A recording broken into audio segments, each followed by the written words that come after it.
Hello and welcome, and thank you very much for tuning in. Whether you're watching this video on one of the socials on the malekso.com.au website or listening to this as an audio on our podcast channel. Today, I wanted to briefly talk to you about where things are heading from a retail point of view, how that's actually going to impact all of the business industries and sectors out there, and how the changing behaviors as a result of COVID are driving decisions that consumers are making. So COVID has been with us for a little while now. Today's the 1st of May, 2020, and we're actually getting to the point where we've done really well as a country. And as of tomorrow, for example, in Queensland, some of the restrictions are going to be easing. Opportunities are now going to be presenting themselves to the business that is ready to grab hold of the opportunity. It may mean that you've got to reinvent yourself. It may mean that you need to look at different business channels, marketing channels, business models, etc. But the point is that opportunities are going to exist, and they do exist already. The question is whether you're willing to take that jump and whether you're ready to take that jump as a business and as a business owner. Really interesting article was written today by Benedict Brooke, reporter for news.com.au, and I'm going to share my screen because I want to share this article with you. Now, if you're listening to this on the podcast channel, what I'll do is I'll share the link to this article so you can have a read. Now, Benedict is talking about the fact that some retailers who have had to shut their doors because of COVID are not going to open all of the store doors when things change. And I tend to agree with him. He's also talking about this seismic shift in the retail habits of consumers and in the retail space. And I agree with him on this as well. I actually believe that something major has just happened as a result of COVID. And I'm going to paint a picture. Let's say you wanted to get fitter. Let's say you wanted to become healthier. And let's say that you've never exercised in your life before, right? Day one today, right, we're going to start exercising and boom, you're going to get onto this health wagon. What tends to happen with a lot of people is that unless this decision to become healthy becomes a habit, there's a really, really high chance that you're going to fall off the wagon and you're actually going to go back to your old state and back to the old way of thinking and the old habits. And that is one of the things that Benedict touches on in this article. And the reason I talk about this in terms of habit is that what's happened now is that because so many businesses have had to shut and so many people have moved online from a purchasing point of view, and you can see here, Australia Post has had online orders are up 200% in some categories. That's phenomenal in such a short space.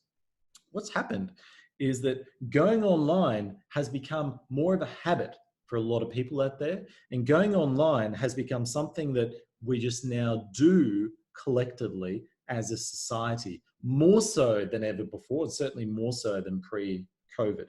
There were individuals pre-COVID who were sort of resistant to this whole online movement. I certainly know of business owners that I've been dealing with who just didn't want to even talk about going online. And now those business owners have had to go online, and now their businesses are rethinking and challenging the way that they've been behaving for years and years and years prior to this. This is a really important message that you need to understand. So what's happening in the retail landscape is that there's a seismic shift, and as Benedict outlines in this article, things are not going to be the same moving forward, and certainly post-COVID, things are going to be different. There's going to be less stores for certain brands. There's certainly going to be a lot more push from an online point of view. And we also know that what's happened as a result of this COVID, as it states in the last section of this article, is that those businesses, those retailers who have been struggling pre-coronavirus, this coronavirus could potentially be that nail in the coffin, as it's stated in this article. And I agree. I'm seeing this firsthand as a management consultant. So what does this mean for the general business landscape itself?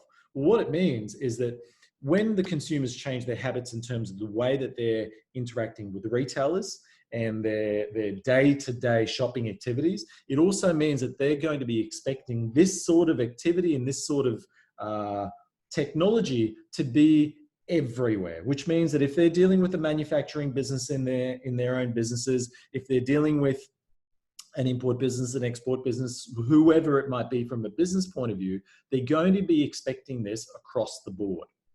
So if the retailers are having to make this seismic shift as a result of the online, I can guarantee you that the entire business sector, business landscape will have to make a seismic shift as well, because digital technology is now the expectation from a consumer point of view, and they're going to bring that sort of thinking and that sort of habit into our businesses themselves, and therefore businesses are going to be driving the demand for digitally led engagement across the board. So, Benedict, if you're listening to this podcast, look, completely agree with you. And I'd actually go as far as saying we can extrapolate and expand on your comments here. And I'd be saying that not just retail, but all of business is going to have to go through this seismic shift. And a lot of businesses are going to get caught off guard. They're going to be left behind. Some are going to have to shut their doors as a result.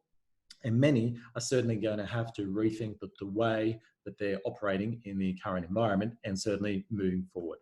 So that's sort of what I want to share with you today. I just want to say that if you've got any questions, comments, if you want to talk to someone who understands the change in terms of what's happening from an offline to an online point of view, let me know. I'm always here to have a chat. And any questions, comments, put them in the relevant feedback section of the socials.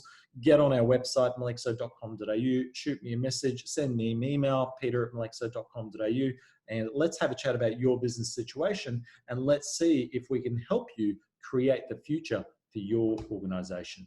And with that, I wanted to say thank you very much for listening to this podcast, tuning into this video, and until next time, all the best.